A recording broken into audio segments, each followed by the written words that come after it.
Senhor esteja convosco.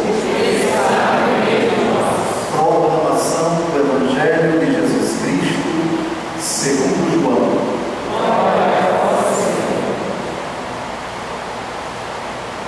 Naquele tempo, disse Jesus a Nicodemos: do mesmo modo como Moisés levantou a serpente no deserto, assim é necessário que o Filho do Homem seja levantado, para que todos os que nele crerem tenham a vida eterna. Pois Deus amou tanto o mundo, que deu o seu Filho unigênito, para que não morra todo o que nele crê, mas tenha a vida eterna. De fato, Deus não enviou o seu Filho ao mundo para condenar o mundo, mas para que o mundo seja salvo por ele. Quem nele crê não é condenado, mas quem não crê já está condenado, porque não acreditou no nome do Filho unigênito. Ora, o julgamento é este: a luz veio ao mundo, mas os homens preferiram as trevas à luz, porque suas ações eram más. Quem pratica o mal odeia a luz e não se aproxima da luz, para que as suas ações não sejam denunciadas. Mas quem age conforme a verdade aproxima-se da luz, para que se manifeste que suas ações são realizadas em Deus. Palavra da salvação. Glória a vós, Senhor.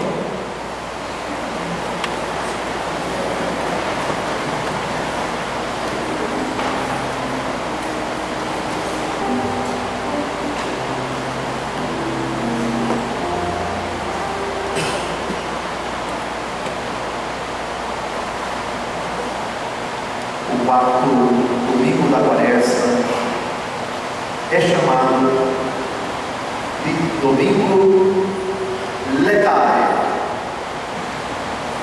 Letare é um verbo latino cuja tradução é alegrai-vos. Chama-se Domingo Letare porque o tema das 4 leituras é o tema da alegria. Alegria que convive sempre com a sadia tristeza. O tema central das 4 leituras é a alegria. Mas a alegria por causa de um motivo. Nós nos alegramos por causa, segundo a leitura de hoje, vamos comentar daqui a pouco, misericórdia, amor, bondade, riqueza da graça de Deus. Mas existe uma sadia tristeza, tristeza por causa do pecado. O mesmo Cristo que diz por meio de São Paulo: alegrai-vos sempre no Senhor. Repito, alegrai-vos. Filipenses capítulo 4, versículo 13, diz também: bem-aventurados os que choram, porque serão consolados. Dirigindo-se às filhas de Jerusalém, que choravam, vendo a dolorosa cena de Jesus com a cruz às costas, Jesus olha para elas e diz: filhas de Jerusalém, não choreis por mim, chorai por vós e por vossos filhos, porque se eles fazem isso com o lenho verde, o que não farão com o lenho seco?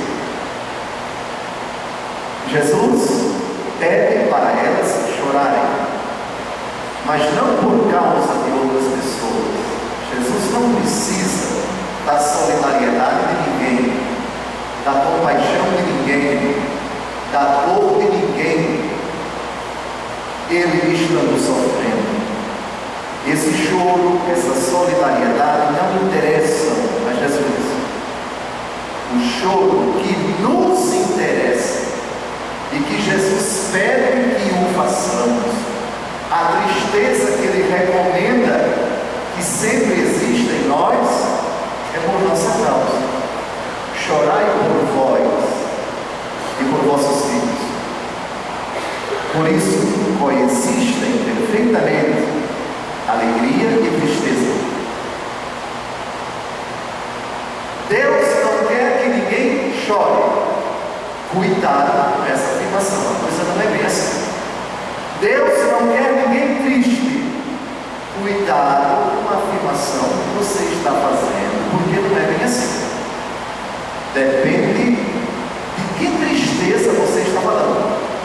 Porque há uma tristeza boa, há uma tristeza salvífica, há uma tristeza redentora, há uma tristeza de conversão, de que fala São Paulo na 2 aos Coríntios, capítulo 7, versículo 10. A tristeza, segundo Deus, é aquela que produz um arrependimento salutar, de que ninguém se arrepende. E a tristeza, segundo o mundo, é a que produz a morte. Fecha aspas. Hoje é o domingo da alegria, mas vocês reparem bem no Evangelho que acabamos de ouvir. A razão da nossa alegria é o amor de Deus em Cristo. A afirmação mais importante das 4 leituras de hoje está no Evangelho, e precisamente no versículo 16, famosíssima afirmação de Jesus. Tanto Deus amou o mundo que enviou seu Filho, para que todo que nele crê não pereça, mas tenha a vida eterna. Agora olhe com um olhar clínico a razão da tristeza que São João se encarrega de colocar palavras do próprio Jesus. Não se pode falar de alegria sem que a tristeza venha também ali do lado. Não é para desmerecer a força da alegria, não, é para reforçá-la. Uma alegria que não reconhece que ela é constantemente ameaçada, que o objeto da alegria pode ser rechaçado, ela está fora da realidade. Por isso, o Senhor Jesus diz a respeito do ódio, a respeito dos homens que preferem as trevas à luz, mesmo a luz tendo vindo ao mundo. O tema, portanto, é muito equilibrado. Peço-vos, em nome de Cristo, que essas categorias, alegria e tristeza, jamais sejam divorciadas do vosso convívio, da vossa espiritualidade, da vossa vida. Sede constantemente alegres, mas não manifesteis a alegria. Quando o Senhor não está se contradizendo? Não. Quando eu estou dizendo sede sempre alegres, eu me refiro à alegria do Evangelho. E quando eu estou dizendo jamais fiqueis alegres, eu me refiro àquela alegria que é provocada, motivada e direcionada àquilo que ofende a Deus. Transformai a vossa alegria em choro, diz Santiago, no capítulo 3 de sua carta. A alegria motivada pelo pecado. O pecado traz alegria, traz. Efêmera, passageira, enganosa, mentirosa, sedutora.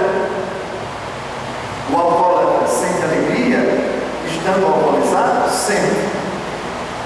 O drogado também? Sim. O marido que trai a esposa enquanto está com a amante? Sim. O corrupto que rouba enquanto está desfrutando, não é descoberto, não é processado, se completa e pensa ser imune e goza, desfruta do fruto do seu roubo? Sim, também. Existe uma alegria mundana, uma alegria satânica, uma alegria pecaminosa, uma alegria que condena. São tantas as suas modalidades. Portanto, a alegria é uma categoria bonita, mas dependendo do motivo, do desdobramento e da finalidade, ela pode ser boa ou má. Da mesma forma, a tristeza. Segundo aos Coríntios, capítulo 7, versículo 10. Aspas. A tristeza, segundo Deus, produz um arrependimento salutar, de que ninguém se arrepende, enquanto a tristeza, segundo o mundo, produz a morte. Fecha aspas. Dito isso, centremos as nossas atenções na razão da nossa alegria. Comecemos pelo Salmo, a última palavra do Salmo de hoje. Gravem os olhos, não pode ser outra. Alegria. Diz o salmista: que se colhe a minha língua e se prenda ao céu da boca, se de ti não me lembrar, se não for Jerusalém, minha grande alegria.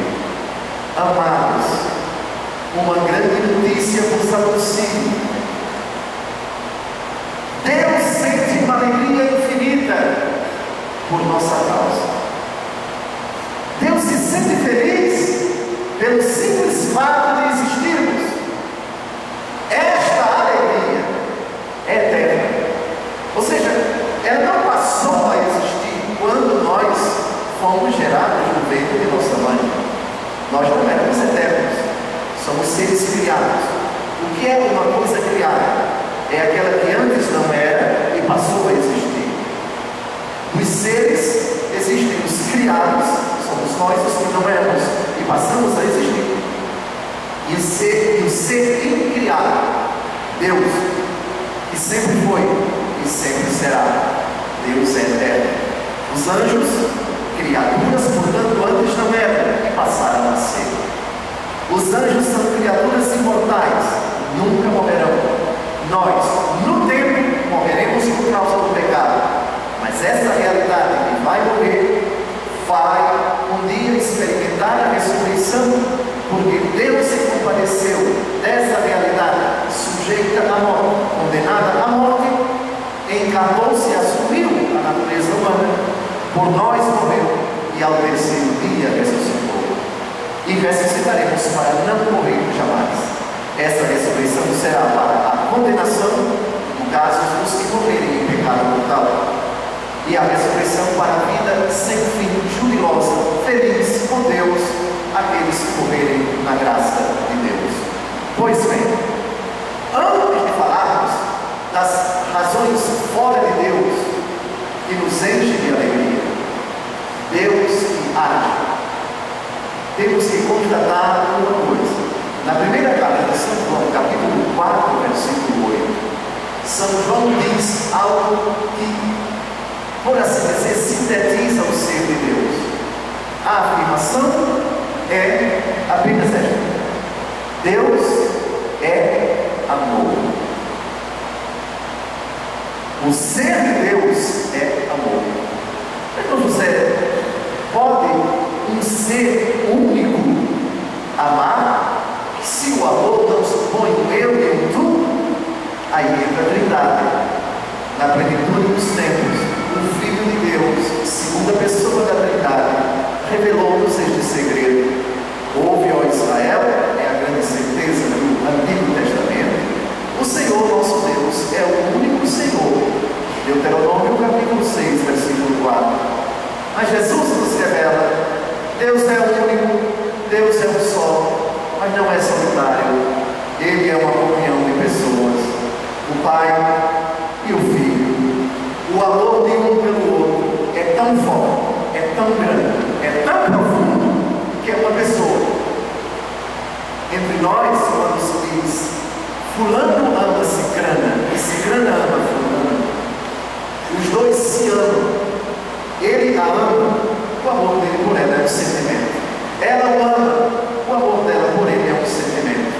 Nem o sentimento dele por ela é uma pessoa, nem o sentimento dela por ele é uma pessoa. Em Deus a coisa é diferente. O Pai ama eternamente o Filho, gerado eternamente por ele, e o Filho ama eternamente o Pai, que o gerou eternamente.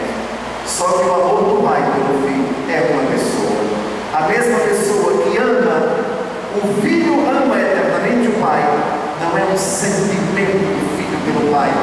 tem o sentimento do Pai pelo Filho, mas uma pessoa. O amor do Pai e do Filho, o amor do Filho e do Pai, o Espírito que procede do Pai e do Filho. Esse é o grande mistério. A razão da nossa alegria não é que Deus se ama. Não, isso seria narcisismo. Não se diz Deus se ama. Disse 1 João capítulo 4, versículo 8. Deus é amor. É a realidade divina. As três pessoas da Santíssima Trindade são essa palavra de 4 letras. Amor.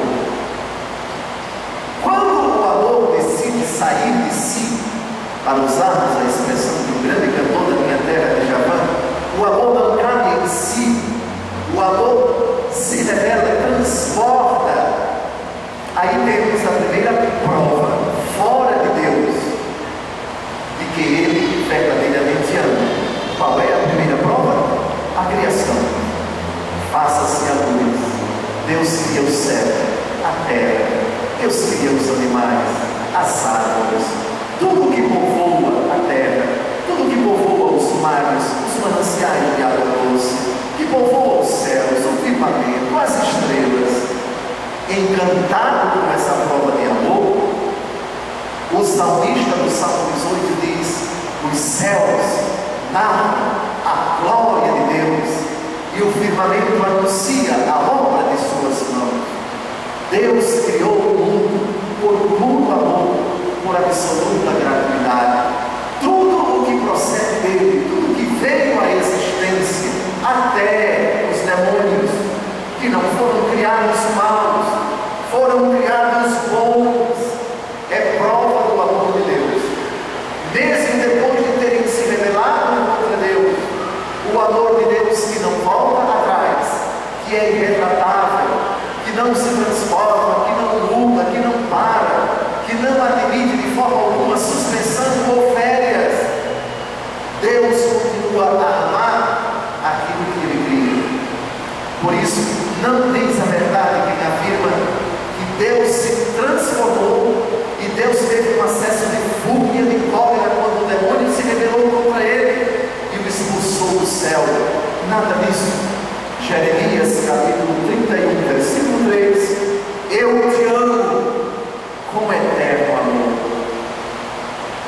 Já no Antigo Testamento, nós temos a prova da eternidade do amor de Deus. Jeremias 31, versículo 3: eu te amo com eterno amor. Esse amor se manifesta primeiro nas criaturas. Deus cria o mundo em 6 dias, no 7º descansa. Depois nós temos que pular para o capítulo 3 do livro do Gênesis, o relato dramático do pecado. Mesmo depois da desobediência dos nossos pais, Deus não amaldiçoou Adão e Eva, amaldiçoou a serpente e prometeu, dirigindo-se a ela: eu porei inimizade entre ti e a mulher, entre a tua descendência e a dela. Tu lhe ferirás o calcanhar, enquanto que ela esmagará a tua cabeça. E aí começa, a partir do capítulo 12 do livro do Gênesis, uma aventura amorosa, uma prova incontestável de que Deus ama, apaixonada, sofregada, contínua, permanente, insistentemente, essa pobre humanidade que chafurdou na lama do pecado e acarretou para si a morte. A morte entrou no mundo, diz São Paulo, capítulo 5, versículo 12 da carta aos Romanos, pela desobediência dos nossos primeiros pais. Mas pela obediência de um só, Cristo Jesus, entrou a vida, entrou a salvação, entrou a redenção. Mas até que Cristo viesse, Deus quis preparar um povo para essa vinda, para essa chegada. A história de Israel e Abraão até Jesus Cristo demonstra constantemente as inequívocas, abundantes, numerosas, incontáveis provas do amor de Deus por Israel e, lógico, em favor de todos os homens, porque tudo estava preparado, tudo convergia para Cristo, que haveria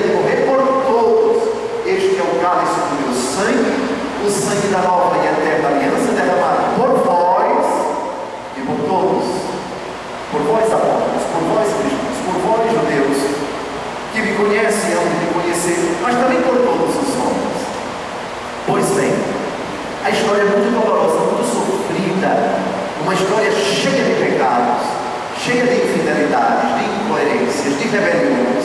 É o Antigo Testamento. Mas é bonito ler o Antigo Testamento nessa perspectiva. Tudo que há de ruim não é porque Deus quer. O Deus que se debruça sobre Israel sabe, é um povo ruim, é um povo que não tem temor a Deus, é um povo rebelde, mas eu amo esse povo.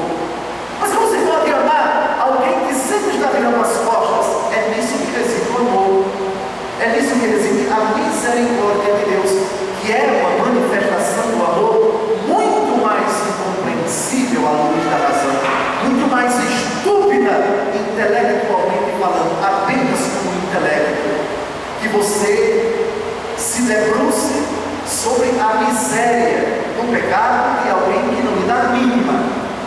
A etimologia da palavra misericórdia, sabe qual é? Ela tem a mesma raiz de entranhas do ventre materno. Essa é a etimologia. Miséria, mas miséria no sentido de o que está no mais íntimo do ser. Por isso, a maternidade, a primeira gravidez da mulher, ela talvez não perceba. E isso não se deve apenas a uma explicação hormonal. O corpo dela todo começa a se preparar para a maternidade. Mas Deus incutiu nas entranhas, no ser da mãe, o sentido da maternidade, o instinto da maternidade, que salvo, se ela se perverter, perdura até o fim da vida. Mesmo o filho com 70 anos de idade, o sentimento materno fala profundamente. E esse talvez seja o vestígio na natureza humana do que há de mais profundo do amor de Deus, citado na primeira frase da segunda leitura de hoje: rico em misericórdia. Com o devido respeito aos pais, quando vê um filho se esvaindo, morrendo, mas nunca será o sentimento, o instinto, a comoção, a reação da mãe. Foi ela quem gerou.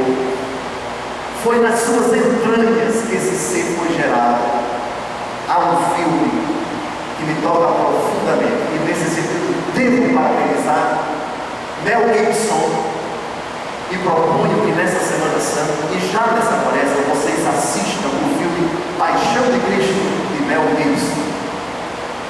Ele reproduz de forma muito bonita isso, mostrando a misericórdia de Deus traduzida na reação da Virgem Maria. É uma atriz de categoria C, por assim dizer, dos padrões de Hollywood, não é uma atriz famosa, bem como Jim Caviezel, que faz o papel de Cristo. Até então era um ator de categoria C. Pois bem, ela acompanha Jesus carregando a cruz ao Calvário.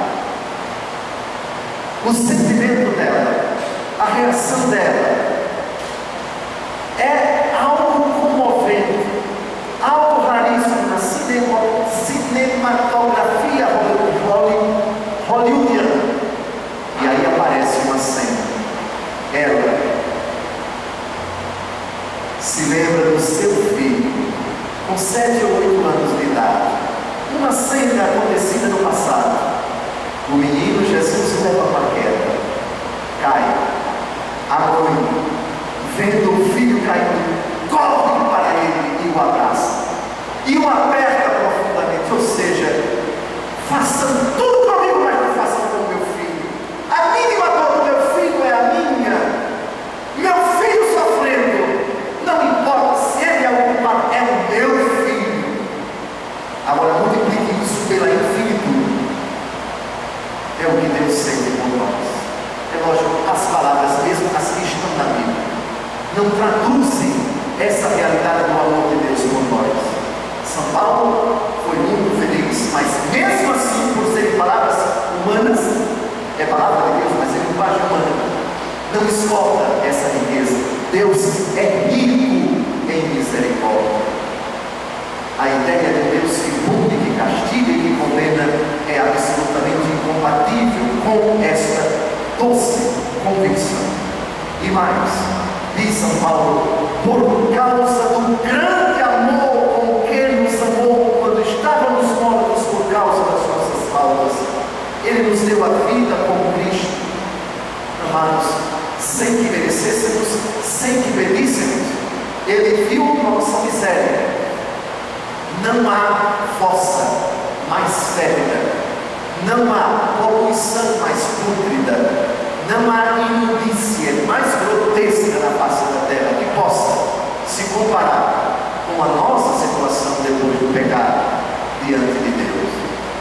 E a única maneira que temos para medir a gravidade da nossa miséria é o sofrimento de Cristo na cruz, causado pelos nossos pecados. Disse-vos na quarta-feira de cinzas, aqueles que estavam naquela missa se recordam, nós somos assassinos, né? Nós somos, qual é o retrato que eu costumo sempre dizer do Papa Francisco ao Bispo Dom José e a todos nós, que traduz bem a nossa real situação diante de Deus. Apocalipse, capítulo 3, versículo 17.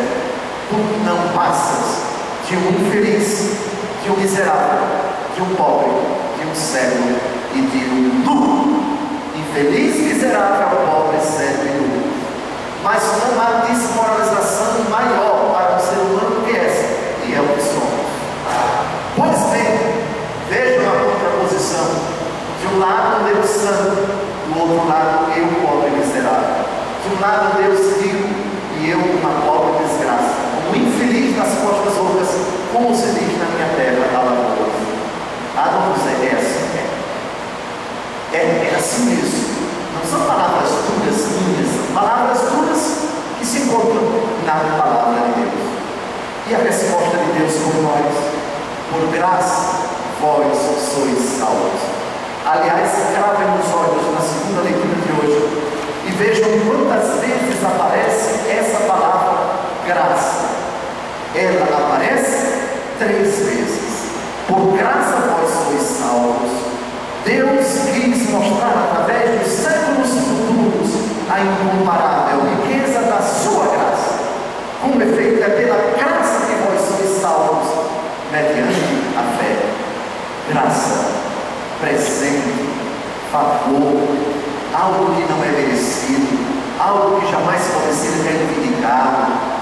É a espontânea manifestação de Deus que diz: você não merece, mas eu amo você.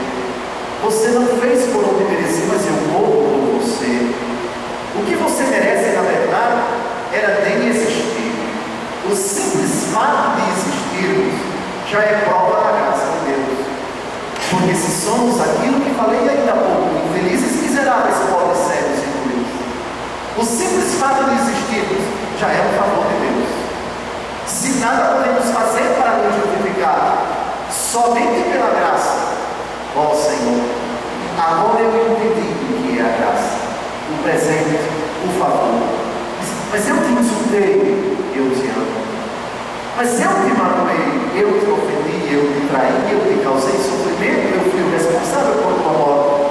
Pai, perdoai-nos, eles não sabem o que fazem.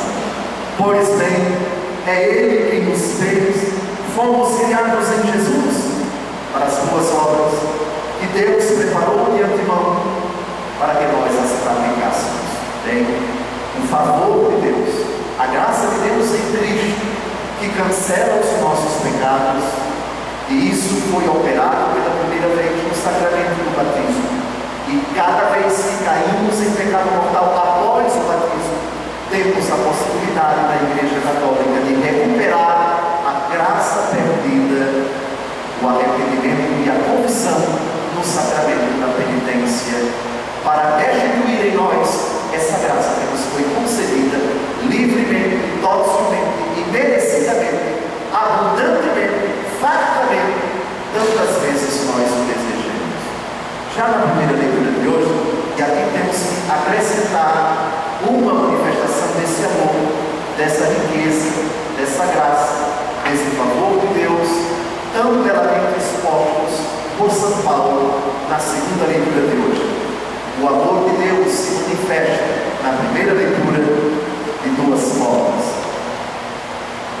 exortando, cuidando, protegendo, amparando, advertindo. É uma prova do amor. A outra, punindo, castigando, manifestando com um carinho um pouco misterioso o seu amor por nós. Quem ama, diante da recusa da pessoa amada em aceitar o amor e em corresponder com o amor, também utiliza o dispositivo da privação, porque cegos, os amados, precisam também de proteção, precisam de carinho, precisam de advertência, precisam de correção. No Salmo 145, versículo 9, confiram em casa. O Senhor diz pelo salmista: o Senhor ampara o órfão, o Senhor protege a viúva, mas entrava o caminho dos pecadores. Quem ama dificulta a pessoa amada. Quem ama atrapalha a pessoa amada. Quem ama torna difíceis as coisas para a pessoa amada. Então isso não é amor. Cuidado, porque tem ainda algo que eu vou dizer. Quando a pessoa amada não aceita o amor, não aceita a correção, não aceita a palavra, não aceita o conselho, não aceita a advertência, não quer mudar da sua vida pregressa, desgraçada, pecaminosa, aquele que a ama não deixa de amá-la, não vira as costas, e aí passa a agir de outra forma. Eu vou dificultar aquilo que você pretende fazer, porque o que você pretende fazer vai lhe estragar, vai lhe condenar, vai lhe fazer sofrer, vai lhe levar para as trevas, vai trazer ruínas para você. E aí é a hora de dificultar, de atrapalhar, de complicar. A criança desobediente não quer comer o que a mãe colocou na mesa. Ela está fascinada com aquele vidro cheio de bolinhas vermelhas na prateleira da cozinha. Ela não sabe, mas é veneno para matar barata. E ela fica fascinada com todas aquelas bolinhas. Não aceita a comida. Meu filho come? Não. Meu filho come? Não come. O que você quer então? Eu quero aquela bolinha. E ela parte para pegar uma escada para subir. O que é que a mãe faz? É veneno? É veneno. Se a criança comer, ela vai morrer. A mãe tem que atrapalhar a vida da criança. Ela toma a escada, ela pega a criança no colo, sai daí, não deixa, não permite, não admite. Com essa explicação, vamos agora à primeira leitura de hoje. Todos os chefes dos sacerdotes e o povo multiplicaram suas infidelidades, imitando as práticas abomináveis das nações pagãs, profanaram o templo que o Senhor tinha santificado em Jerusalém. Olha a paciência de Deus. O Senhor dirigia-lhes frequentemente a palavra por meio de seus mensageiros, admoestando-os com solicitude todos os dias, porque tinha compaixão do seu povo e da sua própria casa. Mas continua a perversidade. Eles zombavam os enviados de Deus, desprezavam suas palavras, até que, cuidado agora com a palavra que aparece, o furor do Senhor se levantou contra o seu povo e não houve mais remédio. Entenda-se, o remédio é o caminho da advertência, da paciência, da insistência, da exaltação. Agora vai ser outro remédio. Cuidado com a palavra furor. Ela é um antropomorfismo, isto é uma maneira humana de se falar de Deus.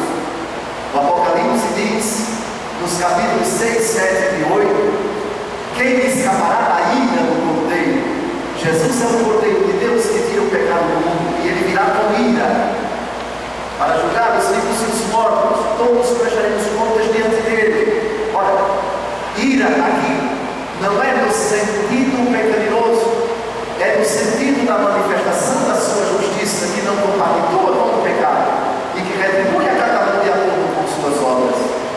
Quem lembra do Evangelho do domingo passado, uma prova da ira de Cristo, uma prova do furor de Cristo, furor que não foi pecaminoso, ira que não foi pecaminosa.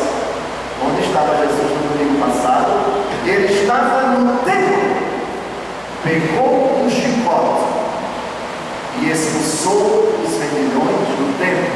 Tirem isto daqui e não façam a casa do meu pai um covil de ladrões. Pois bem, fez um chicote de cordas e expulsou todos do templo. Bem, o amor que se traduz não em rispidez, não em brutalidade, mas em firmeza, isso é intolerável. Isso não admito, isso não vou permitir. Esse é o furor de Deus. Esta é a ira de Deus. Ou aquilo que eu disse, citando o Salmo 84, versículo 10, citado por São João: o zelo por tua casa me devora. O ciúme de Deus da primeira leitura do domingo passado. Pois bem, eu te amo tanto que eu preciso dificultar a tua vida. Eu preciso te dar um remédio amargo. Há determinadas pessoas que não se convertem com conselho, com advertência, com admoestação. Há filhos que não se sentam para estudar com o pedido da mãe. Para esses, às vezes, é preciso uma ameaça, uma estratégia para mostrar que a barra não é bíblica.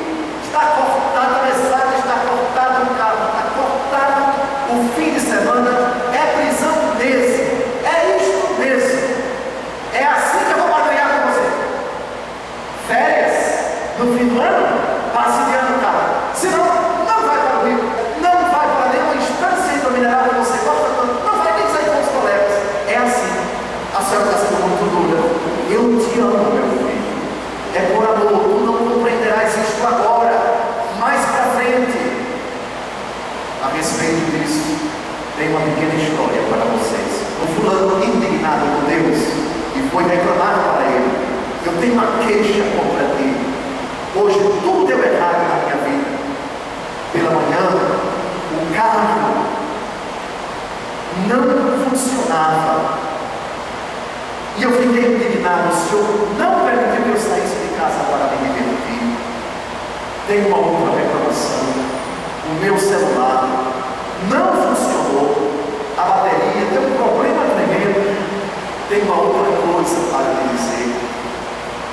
O mercado, aonde eu fui fazer uma compra para almoçar, estava fechado e eu tive que comer comida arrebentada. E as pessoas com quem eu queria me divertir, eu não as encontrei. Tudo deu errado na minha vida. O Senhor é o culpado. Então Deus, na infinitude de sua paciência, responde para ele. Há muita coisa que é difícil que acontece na nossa vida, muitos entraves, muitas coisas que nós não entendemos e culpamos Deus, dizendo: ele não nos ama, não nos ama. Deus responde: filho, eu não permiti que o carro funcionasse, porque se você saísse com ele na primeira esquina, uma pessoa alcoolizada bateria no seu carro e você morreria. Eu não permiti que o seu celular funcionasse, porque você receberia um telefonema anônimo, uma ameaça de morte. Você ouviria muitos impropérios. Eu não quis que isso acontecesse com você.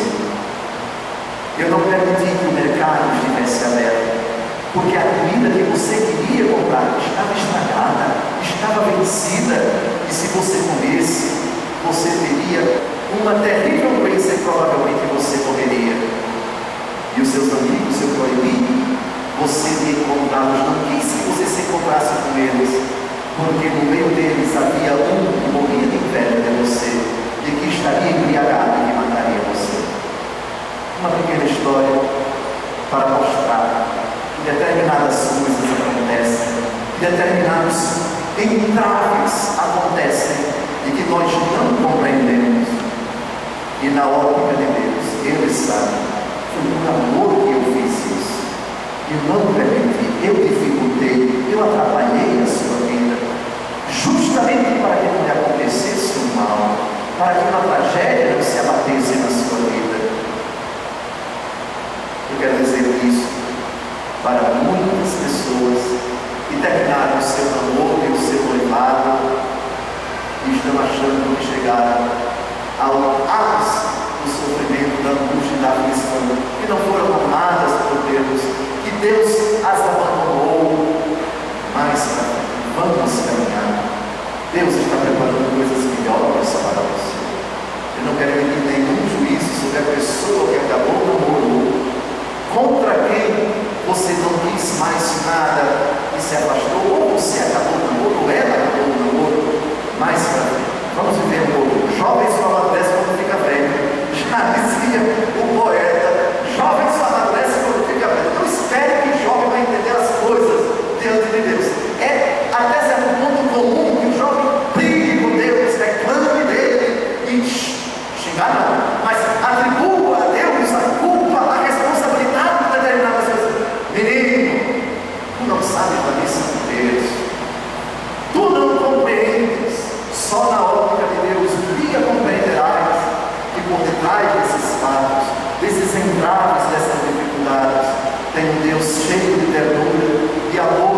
livrar das ciladas do inimigo, em virtude da nossa união com Cristo. Deus nos ressuscitou com Cristo e nos fez sentar nos céus. Somos ancorados, fortalecidos, blindados e continuamente objetos desse amor belíssimo de Deus, infinitamente grande e incomensurável, manifestado na cruz. Tanto Deus amou o mundo que deu seu Filho para que não morra o que nele crê, mas tenha a vida eterna. Deus não enviou seu Filho, continua São João, é Jesus quem fala, para condenar o mundo, mas para que o mundo seja salvo por ele. Que bom sentirmos-nos amados e um amor infinito manifestado na cruz. O meu Redentor deu a vida por mim, o seu sangue derramado foi para cancelar a minha miséria, que é grande, e isso não é mérito meu, é presente dele, é graça, é dádiva, e esse amor eu posso celebrar, a ele eu posso aceder, ele eu posso proclamar todos os dias e celebrá-lo, principalmente na Eucaristia e no sacramento da penitência. Amor, misericórdia, graça, compaixão, eis o que Deus sente por cada um de nós. Ninguém, portanto, tem razão diante dessa notícia de se deixar bater pela depressão, que é excesso de passado, ou pela ansiedade, que é excesso de futuro. O remédio contra essas duas realidades é o amor de Deus. E quem se sente amado, e quem tem a convicção de que é amado por um Deus que morreu na cruz, jamais se abate, chora só por causa dos seus pecados, alegra-se sempre e vive nessa expectativa até que um dia ele encontre na glória um Deus cheio de misericórdia, cujas chagas gloriosas é causa, são causa da nossa alegria, da nossa imensa felicidade, já agora nesta terra. Alegrai-vos, porque temos um Deus cheio de misericórdia, que chegou ao cúmulo, ao absurdo, humanamente falando, de se encarnar e morrer por nós, e se esgotar para a nossa salvação, abrindo-nos as portas da eternidade. Louvado seja